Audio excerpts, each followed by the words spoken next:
Bentornati a EU Factor, il nostro appuntamento settimanale con le politiche di coesione europea, quelle vere e anche quelle false, oggetto delle cosiddette fake news europee, per le quali per la prima volta in presenza nello studio di EU Factor abbiamo un ospite speciale che vi presentiamo. Si chiama Fabio Casini ed è il responsabile del Punto Europa per la sede forlivese dell'Università di Bologna. Ben trovato Fabio. Grazie Fabio.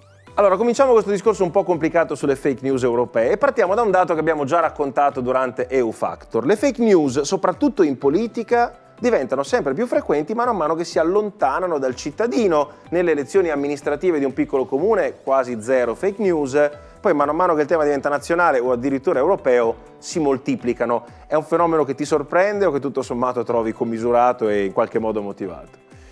No, non mi sorprende, è un fenomeno che credo ci possiamo aspettare, anche perché l'informazione più vicina al cittadino è un'informazione più facilmente verificabile da chiunque, mentre salendo di livello chiaramente il discorso cambia. A livello europeo si arriva a dei livelli veramente anche abbastanza assurdi, anche perché ci sono le fake news sull'Unione Europea, ci sono da tantissimo tempo e nascono in Inghilterra, paese tradizionalmente euroscettico, comunque con grosse tendenze euroscettiche. È il paese da cui sono nate sul Daily Mail o sul Daily Telegraph, sul Sun, su questo tipo di giornali inglesi, sono nate le prime fake news sulla lunghezza delle banane piuttosto che sull'arco l'arco dei cetrioli o cose di questo tipo. Proprio in funzione del tentativo di dimostrare che l'Unione Europea era una tecnocrazia che decideva cose assurde, che ci impone e che toglie la sovranità al nostro paese. Ecco, a proposito del nostro paese, il dato di Euromonitor è che noi siamo il paese che conosce di meno le politiche di coesione europea. Speriamo che poi sull'effetto anche di EU Factor questo problema si lenisca un pochino. E quindi immaginiamo che l'Italia sia particolarmente esposta ai tentativi anche politici di utilizzare notizie false che riguardano l'Europa. Su questo non c'è dubbio, la conoscenza in generale dell'Unione Europea e delle istituzioni europee, come funzionano, eccetera, eccetera, è scarsissima nel nostro paese. E questo fa sì che, per esempio, molto spesso gli stessi governi che dovrebbero, come dire, aiutare il cittadino nella conoscenza delle realtà istituzionali, molto spesso sono proprio gli stessi governi a giustificare delle proprie politiche impopolari con "ce l'ha imposto l'Europa", "ce lo impone l'Europa", diffondendo a loro volta fake news, perché approfittando del fatto che il cittadino non sa che quello che l'Europa decide viene deciso anche dal governo a cui poi sarebbe teoricamente imposto e che più delle volte vota a favore di queste presunte imposizioni. C'è qualche fake news europea, diciamo corposa, di quelle che riguardano grandi politiche e magari di epoca recente, con la quale è stato molto difficile cercare di giungere, di scendere a patti? C'è ad esempio una notizia che è sempre molto in voga, diciamo, è quella del fatto che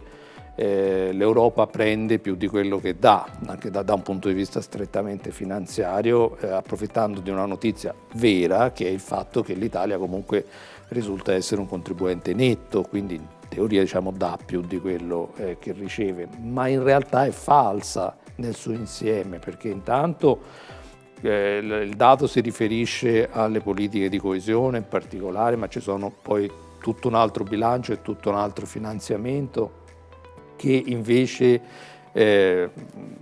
cambia un po' il quadro. Ma poi le politiche di coesione non è solo i soldi che materialmente danno, ma è tutto quello che mobilitano intorno. Quindi è calcolato che per ogni euro dato dalla politica di coesione mobilita altri 3 euro fra finanziamenti nazionali, finanziamenti privati eccetera, e soprattutto impone una pianificazione di iniziative, di cose che altrimenti non mi si venga a dire che sarebbero spese in quella maniera i soldi italiani, perché è un po' improbabile.